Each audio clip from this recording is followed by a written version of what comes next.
تنفرج بالقرى وتقضى بالحوائج وتنال بالرغائب وحسن الخواتم ويستسقى الغمام هدي الكريم على آله وصحبه في أمان. اللهم صل صلاة كاملة وسلم سلاما تاما على سيدنا محمد الذي تنحل بالعقد وتنفرج بالقرى وتقضى بالحوائج وتنال بالرغائب وحسن الخواتم واستسقى الغمام فاجل الكريم على آله وسلم. يا حي يا قيوم يا حي يا قيوم يا حي يا قيوم يا حي يا قيوم يا حي يا قيوم حي يا قيوم يا حي يا قيوم يا حي يا قيوم يا حي يا قيوم يا حي يا قيوم يا كافي يا غني يا فتاح يا رزاق يا كافي غني يا فتاح يا رزاق يا كافي غني يا فتاح يا رزاق يا كافي غني يا فتاح يا رزاق يا كافي غني يا فتاح يا حبيبي يا رحمن يا وهاب يا الله يا حبيبي يا رحمن يا وهاب يا الله يا حبيبي يا رحمن يا وهاب يا الله يا حبيبي يا رحمن وهاب يا الله يا حبيبي يا رحمن يا وهاب يا الله يا حبيبي يا رحمن يا وهاب يا الله يا الله يا الله يا الله يا الله يا الله يا الله يا الله يا الله يا الله يا الله يا رحمن يا رحيم يا رحمن يا رحيم يا رحمن يا رحيم يا رحمن يا رحيم يا رحمن يا رحيم يا رحمن يا رحيم يا حنان يا منان يا حنان يا منان يا حنان يا منان يا حنان يا منان يا حنان يا منان يا لطيف يا لطيف يا لطيف يا لطيف يا لطيف يا لطيف يا لطيف يا لطيف يا لطيف يا لطيف يا عزيز يا عزيز يا عزيز يا عزيز يا عزيز يا عزيز يا عزيز يا عزيز يا عزيز يا عزيز يا عزيز يا قوي يا عزيز يا عليم يا قدير يا سميع يا بصير يا قوي يا عزيز يا عليم يا قدير يا سميع يا بصير يا قوي يا عزيز عليم يا قدير يا سميع يا بصير يا قوي يا عزيز يا عليم يا قدير يا سميع يا بصير يا قوي يا عزيز يا عليم يا قدير يا سميع يا بصير يا علي يا عظيم يا حليم يا عليم يا عليم يا عظيم يا حليم يا عليم يا علي يا عظيم يا حليم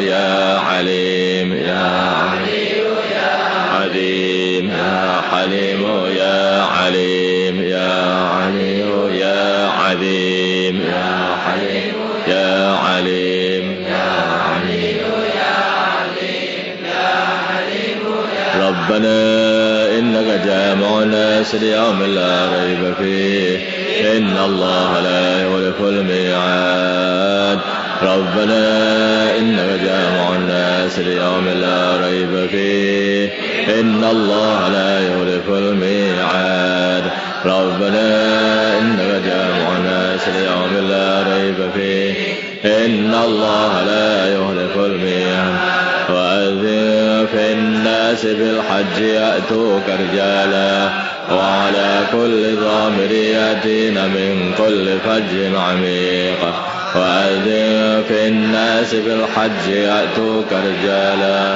وعلى كل ضامر يأتين من كل فج عميق وأذن في الناس بالحج يأتوك رجالا وعلى كل ضامر يأتين من كل فج إنه من سليمان وإنه بسم الله الرحمن الرحيم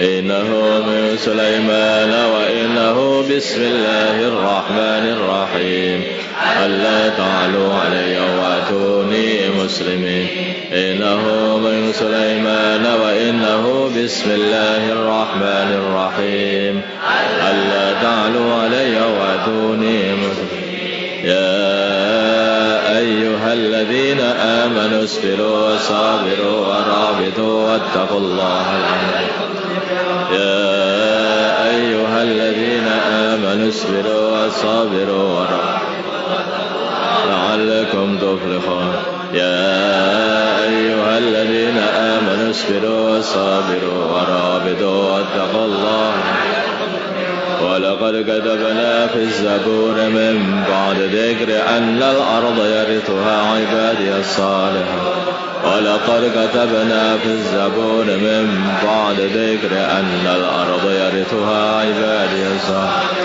ولقد كتبنا في الزبور من بعد ذكر أن الأرض يرثها عبادي رب إني مغلوب فانتصر رب إني مغلوب فانتصر رب إني مغلوب فانتصر رب إني مغلوب فانتصر رب إني مغلوب فانتصر رب إني مغلوب فانتصر رب إني مغلوب فانتصر رب إني مغلوب فانتصر فيا عين صاد كفايتنا فيا عين صاد كفايتنا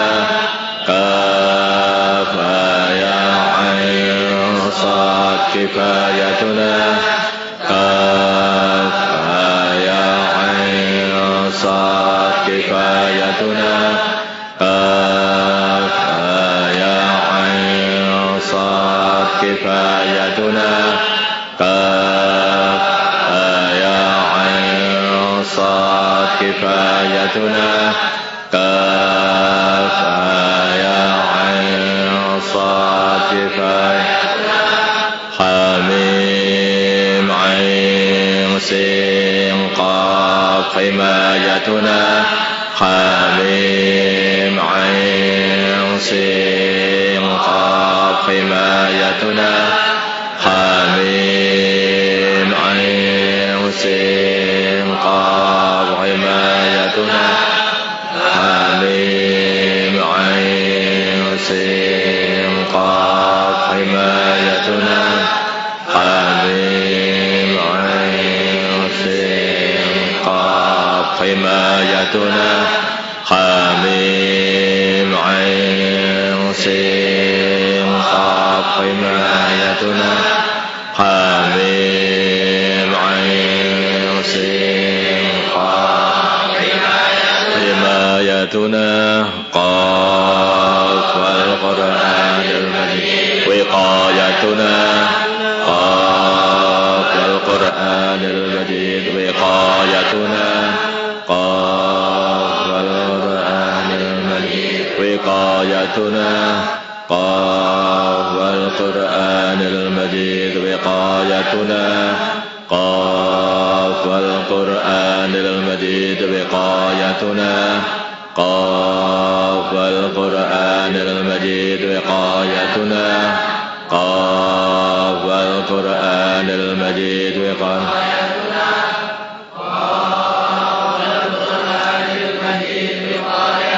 بسم الله الذي لا يضر مع اسمه شيء في الأرض ولا في السماء وهو السميع العليم. بسم الله الذي لا يضر مع اسمه شيء في الأرض ولا في السماء وهو السميع العليم.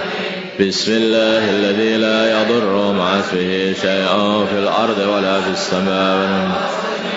سلام قولا من رب رحيم. سلام قولا من رب رحيم. سلام قولا من رب رحيم. سلام قولا من رب رحيم. سلام قولا من رب رحيم. سلام قولا من رب رحيم. سلام قولا من رب رحيم. وامتازوا اليوم أيها المجرمون. وامتازوا اليوم أيها المجرمون. وامتازوا اليوم أيها المجرمون. وامتازوا اليوم أيها المجرمون. وامتازوا اليوم أيها المجرمون. وامتازوا اليوم أيها المجرمون. وامتازوا اليوم أيها المجرمون. وأفوض أمري إلى الله إن الله بصير بالعباد. وأفوض أمري إلى الله إن الله بصير بالعباد. وأفوض أمري إلى الله إن الله بصير بالعباد. وأفوض أمري إلى الله إن الله بصير بالعباد. وأفوض أمري إلى الله إن الله بصير بالعباد. وأفوض أمري إلى الله إن الله بصير بالعباد. وأفوض أمري إلى الله إن الله بصير بالعباد. حسبنا الله ونعم الوكيل. حسبنا الله ونعم الوكيل. حسبنا الله ونعم الوكيل. حسبنا الله ونعم الوكيل. حسبنا الله ونعم الوكيل. حسبنا الله ونعم الوكيل. حسبنا الله ونعم الوكيل. ربنا أفرغ علينا صبرا وثبت أقدامنا وانصرنا على القوم الكافرين.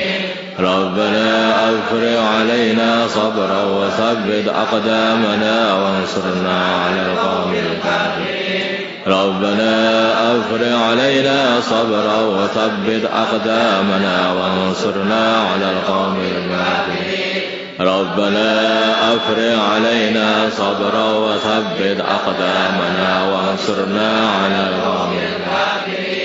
ربنا أفرغ علينا صبرا وثبت أقدامنا وانصرنا على القوم الكافرين. ربنا أفرغ علينا صبرا وثبت أقدامنا وانصرنا على القوم الكافرين. ربنا أفرغ علينا صبرا وثبت أقدامنا وانصرنا على القوم الكافرين. ومكروا مكرا مكرنا مكرا وهم لا يشعرون. فانظر كيف كان عاقبة مكرهم أنا دمرناهم وقومهم أجمعين. ومكروا مكرا مكرنا مكرا وهم لا يشعرون. فانظر كيف كان عاقبة مكرهم أنا دمرناهم وقومهم. ومكروا مكرا مكرنا مكرا وهم لا يشعرون. فانظر كيف كان عاقبة مكرهم أنا دمرناهم وقومهم أجمعين. ومكروا مكرا مكرنا مكرا وهم لا يشعرون. فانظر كيف كان عاقبة مكرهم أنا دمرناهم وقومهم أجمعين. ومكروا مكرا مكرنا مكرا وهم لا يشعرون. فانظر كيف كان عاقبة مكرهم أنا دمرناهم وقومهم أجمعين. ومكروا مكرا مكرنا مكرا وهم لا يشعرون. فانظر كيف كان عاقبة مكرهم أنا دمرناهم وقومهم أجمعين. ومكروا مكرا مكرنا مكرا وهم لا يشعرون. فانظر كيف كان عاقبة مكرهم أنا دمرناهم وقومهم أجمعين. الله الله ربي لا أشرك به شيئا الله الله ربي لا أشرك به شيئا الله الله ربي لا أشرك به شيئا الله الله ربي لا أشرك به شيئا الله الله ربي لا أشرك به شيئا الله الله ربي لا أشرك به شيئا الله الله ربي لا أشرك به شيئا الله ربي لا أشرك به شيئا لا إله إلا أنت سبحانك إني كنت من الظالمين لا إله إلا أنت سبحانك إني كنت من الظالمين لا إله إلا أنت سبحانك إني كنت من الظالمين لا إله إلا أنت سبحانك إني كنت من الظالمين لا إله إلا أنت سبحانك إني كنت من الظالمين سبحان الله بحمده سبحان الله العظيم سبحان الله بحمده سبحان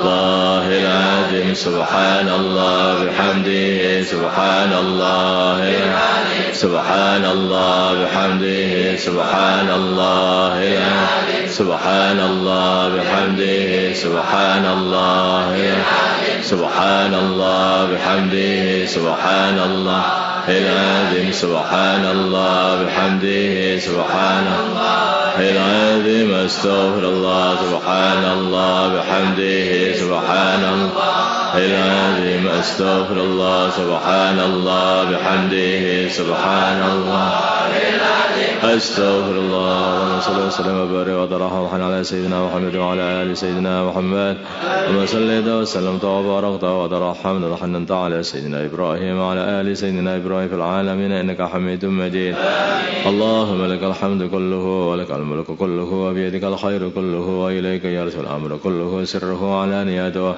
اغفر لنا ما مضى من ذنوبنا واعصمنا فيما بقي من عمرنا وارزقنا أعمالا طاهرة زاكية ترضى بها عنا وتب علينا إنك أنت التواب الرحيم وتب علينا إنك أنت التواب الرحيم يا أول الأولين يا آخر الآخرين يا ذا القوة المتين يا راحم المساكين يا أرحم الراحمين نسألك إيمانا كاملا ويقينا صادقا وقلبا خاشعا وعملا متقبلا وخلقا مستقيما وعلما نافعا وذرية طيبة والشفاء من كل داء والشفاء من كل داء اللهم اهدنا واهد أمراءنا وزعماءنا وعلماءنا وعوام المسلمين أجمعين واجعلنا سببا لمن اهتدى اللهم ردنا ورد المسلمين جميعا إلى دينهم ردا جميلا اللهم اجعل المسلمين متآلفين متناصرين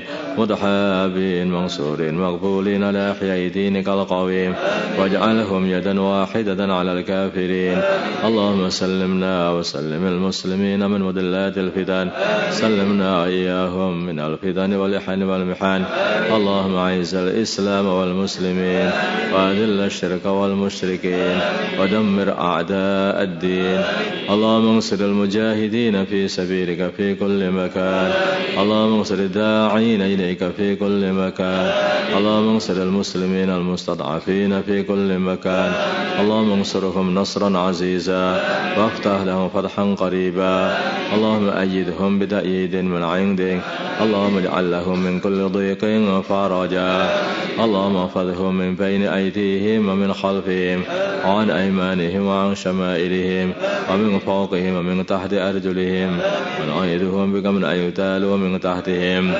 اللهم عليك بأعدائهم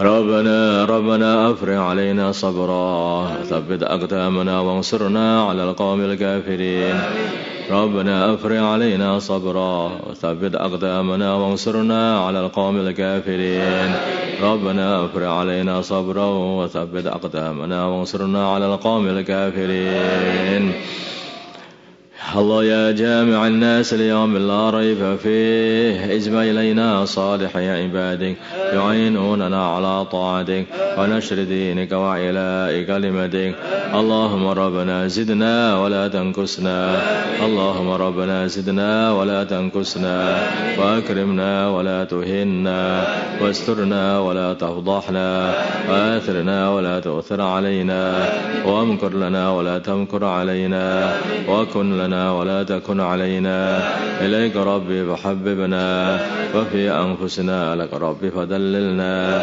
وفي أعين الناس فعظمنا ومن سيء الأخلاق فجنبنا وإلى صالح الأعمال فوفقنا وعلى الأعداء أعدائك أعداء الإسلام فانصرنا حسبنا الله لما همنا حسبنا الله لمن عادانا حسبنا الله لمن مغربنا حسبنا الله من جميع خلقه حسبنا الله ونعم الوكيل لا حول ولا قوة إلا بالله العلي العظيم اللهم إنا نسألك الصحة والعافية وحسن التدبير وحسن الخلق وحسن الخاتمة اللهم إنا نسألك العافية ونسألك تمام العافية ونسألك دوام العافية ونسألك الشكر على العافية اللهم إنا نسألك العافية اللهم إنا نعوذ بك من الهم والحزن ونعوذ بك من العجز والكسل ونعوذ بك من الجبن والبخل ونعوذ بك من عدل الداء ومن شماتة الأعداء نعوذ بك من شماتة الأعداء نعوذ بك من الجنون نعوذ بك من الجذام نعوذ بك من سيء الأسقام ونعوذ بك من غلبة الدين وقهر الرجال أنت المستعان عليك البلاغ لا حول ولا قوة إلا بالله العلي العظيم اللهم إنا نسألك من خير ما سألك منه عبدك ورسولك ونبيك محمد صلى الله عليه وسلم ونعوذ بك من شر ما استعاذك منه عبدك ورسولك ونبيك محمد صلى الله عليه وسلم ربنا آتنا في الدنيا حسنة وفي الآخرة حسنة وقنا عذاب النار وصلى الله على سيدنا محمد النبي الأمي وعلى آله وصحبه وسلم والحمد لله رب العالمين. الفاتحة.